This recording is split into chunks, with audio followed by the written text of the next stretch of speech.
Hello everyone. BCom part 1 के लिए जो आज हम टॉपिक डिस्कस करने जा रहे हैं वो है कंटिंजेंट कॉन्ट्रैक्ट यानी प्रायोगिक अनुबंध। यानी कंटिंजेंट कॉन्ट्रैक्ट वो अनुबंध होते हैं जो किसी घटना के घटने या नहीं घटने पर निर्भर होते हैं।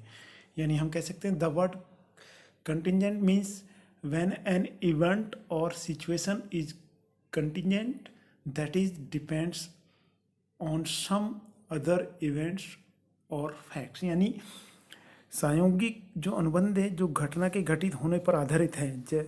यानी सामान्य शब्दों में कह सकते हैं जो संयोग या अवसर पर आधारित अनुबंध होते हैं उन्हें हम प्रायोगिक अनुबंध कहते हैं।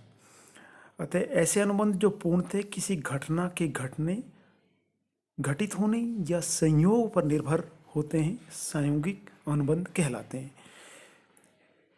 क्योंकि अनुबंध व्यावसायिक क्षेत्र में भी ऐसे अवसर होते हैं जब कुछ घटनाओं के घटित होने या नहीं होने से व्यावसायिक गतिविधियों को प्रभावी रूप से संचालित करने के लिए अर्थात सर्टेनिटी लाने के लिए संयोग पर आधारित अनुबंध करने पड़ते हैं। तो इंडियन कॉन्ट्रैक्ट एक्ट जो 1872 है उसका सेक्शन 31 से लेकर 36 तक वो हैं कंटिंजेंट कॉन्ट्रैक्ट पर बेस हैं। यानी कि जिसमें सेक्शन 31 में कंटिंजेंट अनुबंध किसे कहते हैं तो सेक्शन 31 के अनुसार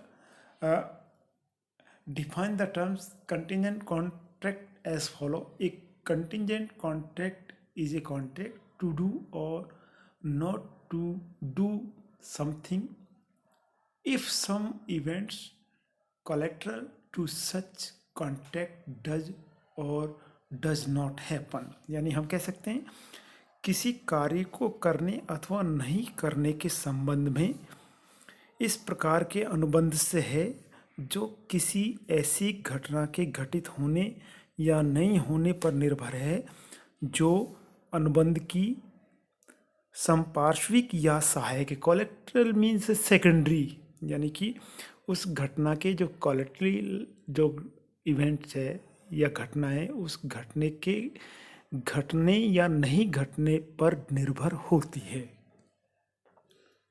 यदि हम सिंपल वर्ड्स में बात करें, contingent contract are the ones where the promisor performs his obligation only when certain conditions are met. यानी उस स्थिति में वचनदाता को अपने वायदे को पूरा करना है या कॉन्ट्रैक्ट उस समय वैलिड हो जाता है जब जो प्रायोगिक परिस्थितियां जो कंडीशंस कॉन्ट्रैक्ट में डाली गई हैं वो घटित होती हैं। उस स्थिति में एक यदि वो पॉसिबल है तो पॉसिबल है उस घटना का घटित होना, तो उस स्थिति में एक वैलिड कॉन्ट्रैक्ट बनता है। और यदि कंटिजेंट कॉन्ट्रैक्ट में घटना का घटित होना इम्पॉसिबल हो जाता है तो उस स्थिति में जो कॉन्ट्रैक्ट है वो वाइड या व्यर्थ माना जाता है। तो बहुत सारे हम कॉन्ट्रैक्ट की बात करते हैं जहाँ कंटिजेंट कॉन्ट्रैक्ट लागू होते हैं। नंबर 1 इंश्योरेंस, यानी बीमा जो अनुबंध है वो कंटिजेंट कॉन्ट्रैक्ट पर बेस होते हैं। यानी किसी घटना के घटने या नहीं घटने पर ही जो इंश्योरेंस क्लेम्स हैं उनको सेटल किया जाता है। फॉर एग्जांपल जैसे कोई यूनाइटेड इंश्योरेंस कंपनी है, वो कमल एंड कंपनी का अग्नि बीमा फायर इंश्योरेंस 20 लाख में करती है। तो उस स्थिति में यदि कमल एंड कंपनी में आग लगती है फायर, तो कोलेट्रल जो जिसमें सेकेंडरी जो इम्पोर्टेंट चीज़ है वो है कोलेट्रल आग। फायर आग लगने पर ही नुकसान या क्लेम का सेटलमेंट यूनाइटेड इंश्योरेंस द्वारा किया जाता है। यानी हम कह सकते हैं यदि कमल एंड कंपनी को आग लगने से होने वाली क्षति या हानि की पूर्ति बीमा कंपनी के द्वारा की जाती है, अर्थात आग का लगना या नहीं लगना संयोग पर आधारित है। यानी आग लग सकती है या नहीं लग सकती है वो एक कंटिजेंटल कंसेप्ट या संयोगिक या कंडीशनल या कुछ जो संयोगिक जो अनुबंध संयोगिक प्रकृति का है उस पर निर्भर करती है। सेकंड है आपका इंडेमनिटी, क्षतिपूर्ति के जो अनुबंध हैं वो भी इसी तरीके से कॉन्टिजेंट कॉन्ट्रैक्ट पर बेस होते हैं। इसके अलावा कॉन्ट्रैक्ट ऑफ गारंटी, यानी कोई भी बैंक यदि जब किसी ऋणी को भुगतान करता है या उसको लोन देना चाहता है तो उस स्थिति में बैंक एक प्राइम सिक्योरिटी चाहता है कि ये जो प्रिंसिपल डेटर्स है, जिसे मूल ऋणी भी हम कहते हैं, तो वो चाहता है कि मूल ऋणी एक गारंटर, जिसे हम श्योरिटी कहते हैं, उस गारंटर की प्रतिभू दे। तो उस स्थिति में यदि प्रिंसिपल डेटर्स के द्वारा बोरोवर्स या बैंक को यदि ऋण का भुगतान नहीं किया जाता है तो उस स्थिति में जो गारंटी प्रदाता है, जिसे हम श्योरिटी या प्रतिभूकर्ता कहते हैं, उस स्थिति में यदि प्रिंसिपल डेटर्स ऋणों के भुगतान में फेलियर हो जाता है तो उस स्थिति में जो श्योरिटी है, जो प्रतिभूकर्ता है या गारंटी देने वाला है, उसकी संयोगिक या कोलैटरल एक लायबिलिटी पैदा हो जाती है और वो एक संयोग पर निर्भर होता है। यानी कि मूल ऋणी भुगतान करने में फेल हो जाता है तो उस स्थिति में जो श्योरिटी है, प्रतिभूदाता है, उसकी लायबिलिटी क्रिएट होती है और अनुबंध के अधीन उसके दायित्व उत्पन्न हो जाते हैं। नेक्स्ट हम बात करते हैं कैरेक्टरिस्टिक्स ऑफ कंटिंजेंट कॉन्ट्रैक्ट, यानी अनिश्चित घटना होनी चाहिए उसमें। संयोगिक अनुबंध की आधारशिला, बेस, अनिश्चित घटना का घटित होना होता है। अर्थात संयोगिक अनुबंधों का निष्पादन भविष्य में किसी अनिश्चित अनसर्टेन घटना के घटित होने अथवा घटित नहीं होने पर निर्भर है। फॉर एग्जाम्पल, राम श्याम से कहता है कि यदि दिल्ली से माल आया तो मैं तुम्हें 50 टन लोहा बेचूंगा। यह अनिश्चित घटना पर आधारित है, अर्थात दिल्ली से माल आना अनिश्चित घटना है, अतः यह एक अनुबंध कंटिजेंट कॉन्ट्रैक्ट कहलाएगा। इसके बाद है आपका घटना अनुबंध के संपार्श्विक हो, the event is collateral to the contract. संयोगिक अनुबंध में यह भी आवश्यक है कि घटना का अनुबंध के संपार्श्विक होनी चाहिए, अर्थात संयोगिक अनुबंध जिस घटना पर आधारित हो वह अनुबंध का मुख्य भाग नहीं होकर अनुबंध के समांतर होनी चाहिए, यानी सेकेंडरी कंडीशंस होनी चाहिए। अतः ऐसी स्थिति में यदि घटना का अनुबंध का सार तत्व है तो ऐसे अनुबंध संयोगिक अनुबंध की श्रेणी में नहीं आते हैं। फॉर एग्जाम्पल,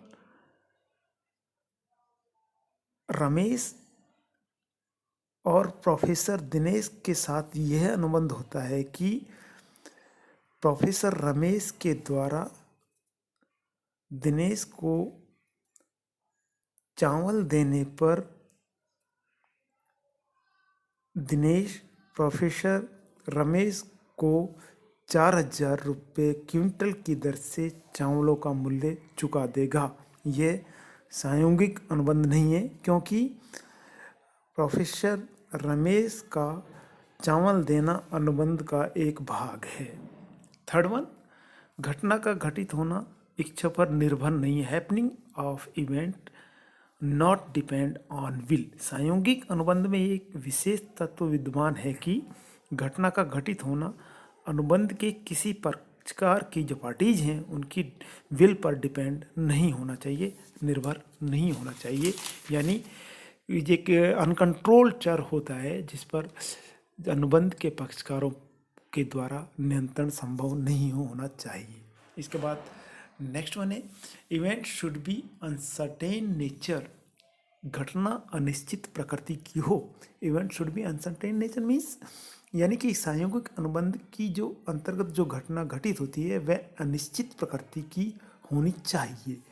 यदि घटना का घटित होना निश्चित है तो ऐसे अनुबंध को संयोगिक अनुबंध नहीं कह सकते। नेक्स्ट हम बात करते हैं, यानी कि हम बात करते हैं there are two types of contract conclude, यानी एब्सोल्यूट कॉन्ट्रैक्ट वो पूर्णतः कॉन्ट्रैक्ट हैं जो शर्त रहित होते हैं, जिसमें कोई कंडीशन नहीं डाली जाती है। और इसके अलावा कंटीजेंट कॉन्ट्रैक्ट उस तरीके से वो कॉन्ट्रैक्ट होते हैं जिसमें कुछ स्टिपुलेशंस या कुछ कंडीशंस डाली जाती है। उन कंडीशंस के होने या नहीं होने पर ही कंटीजेंट कॉन्ट्रैक्ट बनते हैं। इसके बाद रूल्स क्या हैं? सेक्शन 32 टू 36 जो rules as to the enforcement of contingent contract are below. First, on the event of happenings, यानी सेक्शन धारा 32 के अनुसार कहा है किसी घटना के घटित होने पर, यानी कि सेक्शन 32 कहता है कि कोई भी आकस्मिकता पर आधारित अनुबंध कंटीजेंटल कॉन्ट्रैक्ट इस प्रकार के हैं कि उसमें दिया गया वचन किसी संपार्श्विक कोलेटरल भावी घटना के घटित होने पर है, तो ऐसे आकस्मिकता पर आधारित अनुबंध को उस समय एनफोर्स करवाया जा सकता है जब ऐसी घटना घटित हो जाए। फॉर एग्जाम्पल, मनीषा भवानी को एक निश्चित कीमत पर अपनी मारुति कार बेचने का अनुबंध करती है, इस शर्त पर कि यदि माधुरी जिसे कार बेचने का प्रस्ताव किया गया है उसे अस्वीकार कर दे, तो ऐसी दशा में यह अनुबंध उस समय तक प्रवर्तित नहीं करवाया जा सकता या एनफोर्स नहीं करवाया जा सकता कि जब तक कि माधुरी उसे खरीदने से अस्वीकार नहीं करते। लेकिन जब माधुरी कार को खरीद लेती है तो उस स्थिति में यह अनुबंध व्यर्थ बन जाता है, यानी घटना के घटने की जो संभावना है वो इम्पॉसिबल हो जाती है। तो उस स्थिति में जो कंटीजेंट कॉन्ट्रैक्ट है वो वॉइड कॉन्ट्रैक्ट बन जाते हैं। Second one, on the event of non happening, यानी कि किसी घटना के घटित नहीं होने पर, सेक्शन 33, जब संयोगी कंटीजेंट कॉन्ट्रैक्ट किसी घटना के घटित नहीं होने पर आधारित हैं तो ऐसी स्थिति में अनुबंध उस समय राजनियम द्वारा या एनफोर्सेबल बाय लॉ कराया जा सकता है जब उस घटना का घटित होना असंभव हो जाए। लेकिन जब वह घटना घटित हो जाती है तो ऐसी स्थिति में अनुबंध व्यर्थ बन जाता है, यानी कि जो इवेंट से वो घटित नहीं होना चाहिए था और इवेंट्स की इम्पॉसिबिलिटी, यानी कि वो इवेंट्स घटित हो गया है, यानी अब जो नॉन हैपनिंग है वो हैपनिंग हो चुका है, इम्पॉसिबल हो चुका है, तो उस स्थिति में आपने जो कॉन्ट्रैक्ट हैं कंटीजेंट कॉन्ट्रैक्ट है वो वॉइड कॉन्ट्रैक्ट हो जाते हैं। थर्ड वन, अनिश्चित घटना या निश्चित समय में घटित होना, happening of N uncertain event with in fix period, section 34, जब संयोगिक अनुबंध ऐसी प्रकृति का हो जो किसी विशिष्ट अनिश्चित घटना के निश्चित समय में घटित होने पर आधारित है, यानी उसमें टाइम स्टिपुलेशंस दिए हुए हैं। तो इस स्थिति में यदि ऐसे निर्धारित या निश्चित समय में घटना घटित नहीं होती है या निश्चित समय से पहले घटना का घटित होना असंभव हो जाता है तो ऐसा अनुबंध व्यर्थ माना जाता है। फॉर एग्जाम्पल, रमन रामलाल से यह ठहराव करता है कि रामकृष्ण नामक जहाज के 3 माह के भीतर लौट आने पर रमन रामलाल को 51,000 रुपीज़ देने का प्रॉमिस करता है। यदि रामकृष्ण नामक जहाज 3 माह में लौट आता है तो अनुबंध को इन्फोर्सेबल कराया जा सकता है, और लेकिन यदि रामकृष्ण नाम का जहाज 3 माह के भीतर समुद्र में डूब जाता है या 3 माह के भीतर वापस नहीं आता है तो अनुबंध वॉइड अनुबंध माना जाता है। Fourth one, non happening of event with in fix period, यानी कि सेक्शन 35 में ये प्रोविजन है कि अनिश्चित घटना या निश्चित अवधि में घटित नहीं होती है जब संयुक्त कॉन्टीजेंट कॉन्ट्रैक्ट की नेचर ऐसी है जो किसी विशिष्ट अनिश्चित घटना के निश्चित समय में घटित नहीं होने पर आधारित है। तो ऐसी स्थिति में अनुबंध उस समय एनफोर्सेबल करवाया जा सकता है जब ऐसी घटना उस निश्चित समय में नहीं हुई है।